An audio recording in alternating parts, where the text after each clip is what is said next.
For more, let's bring in Jesse Weber, a legal analyst and host for the Law and Crime Network. Jesse, thank you so much for being here with us. You know, these 5 officers, they've been charged with second-degree murder. Why is that designation so important, and was it the right call?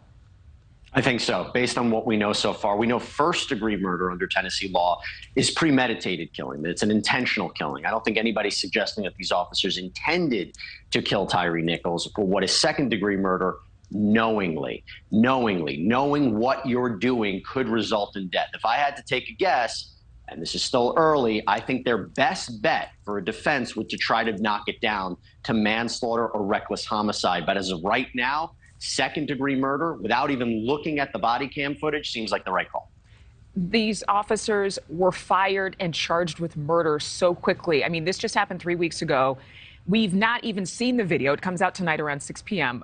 But if it's so savage, should the public see it? Does that help? I mean, does that contribute anything to this case? I think if it was not shown to the public, it would be a worse situation. In these kinds of cases, transparency is very important, both on a legal front and a societal front. The only thing that I'll say about the video, and I think this is very important, it is going to show a lot. It is going to be tough to watch. It is going to be triggering, but we have to be very careful. What does the video show and what does the video not show? Does it just show the beating, or does it show what happened before? Why did 5 independent officers who had a duty to intervene if they felt that one of the other officers was engaging in illegal activity, why did they all feel the need to do this? So what caused this whole confrontation? Is that shown on the video or not? We'll see later tonight.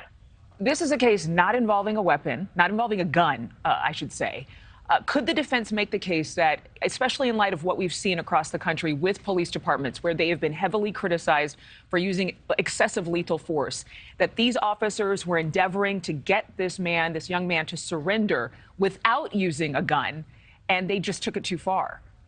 Absolutely. I think that should be their defense. The problem is what you're not hearing at this point is a defense, and maybe it's too early. But remember, you have high-level officials, the director of the TBI, the chief of police, saying this is not justified. Even the defense attorneys seem to be struggling with a justification for this. Now, again, when you have 5 defendants seemingly all charged together, it's all for one and one for all. As I mentioned, why did not one step in? Was something going on? Why did they feel that continued need? We go back to Rodney King, obviously a very long time ago. Those were grainy pictures, but that was a consolidated defense, and I'm curious if we're going to see the same kind of thing here.